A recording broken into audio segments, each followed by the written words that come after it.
Analects of Master GuangQin 4th Part. English Audio. No hardship, no attainment.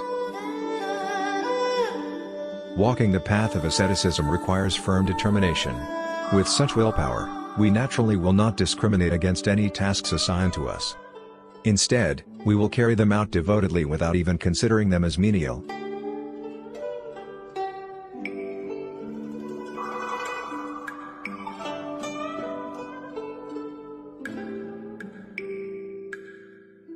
For such tasks will wear down our pride and help to reduce our karmic obstructions.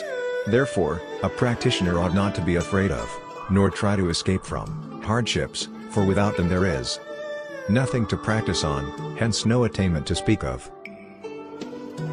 There are 8 kinds of sufferings from which human beings constantly suffer: birth, aging, disease, death, and separation from loved ones, company of hated ones, failure to obtain what we desire, and all the ills of the 5 skandhas: form, sensation, perception, volition, and consciousness. In addition, we are also vexed by our greed, anger, and ignorance.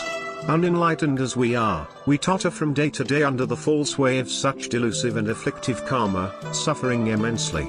Without diligent practice under the guidance of Buddha Dharma, we can never be liberated.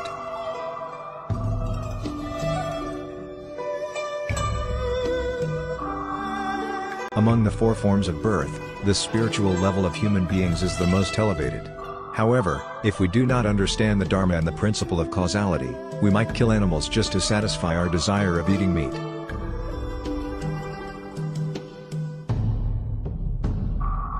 This will create very severe karmic obstructions. We all see that as the animals are butchered, they, too, know the pangs of death and will scream out miserably, and those are screams of resentment. If we kill them anyway, we shall come under the sway of this negative karmic affinity. This will start a vicious cycle of killing and revenge, barring us forever from escaping samsara.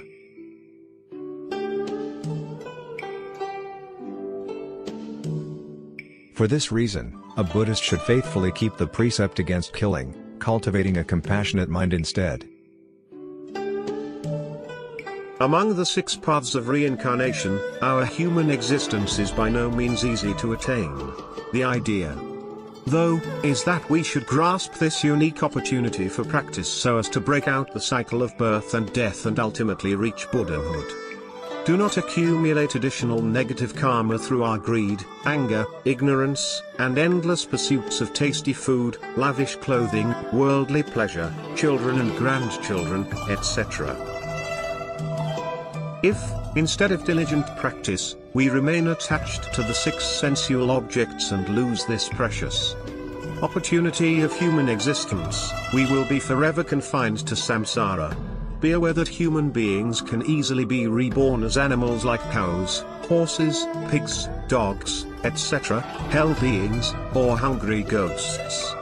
All these depend on our acts karmic. We can either utilize this human existence to practice in the hope of attaining Buddhahood, or to create more negative karma, hence confine ourselves in the 6 paths of rebirth. Since we all have chosen to leave home for practice, shouldn't we be practicing diligently to find the way to escape the entanglement and torment of samsara forever?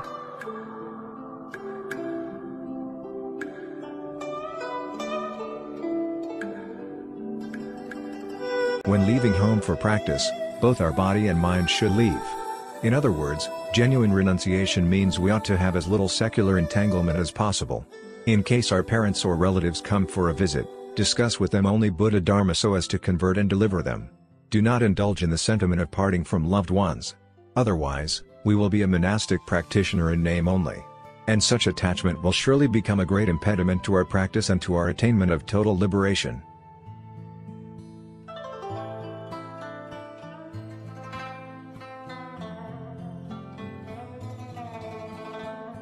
Relinquish all aspirations to secular gains. Not only must we part with our greed for wealth, but likewise with our hankering after fame. In fact, there is nothing in this world with which we should be reluctant to part. We practitioners should go even further, consuming only plain food and clothing, devoting ourselves to our tasks in the monastery for the benefit of all beings, and keeping our minds solely on practice. Only through such ascetic practice can we eradicate our karmic obstructions and free our minds of elusive ideas as well as other disturbances. If we live our lives, day in day out, in this manner, we are truly treading the path of practice. Do not anticipate any specific form through which bodhisattvas deliver sentient beings. The process of deliverance often occurs quietly and naturally. Whether sentient beings can be delivered depends on the degree of their faith, resolution, and willingness to take refuge in the bodhisattvas. While the compassion of bodhisattvas to deliver is the primary cause, deliverance cannot take place without the secondary cause, i.e. the vow and dedication of those who wish to be delivered. In other words, only when the two causes correspond will deliverance be possible.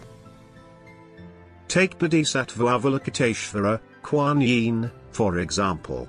Sitting high up on the altar, the Bodhisattva appears to be motionless. However, her compassion and mercifulness have been providing relief to many who prayed for help and, in response to their faith, guiding them through the practice of the Dharma.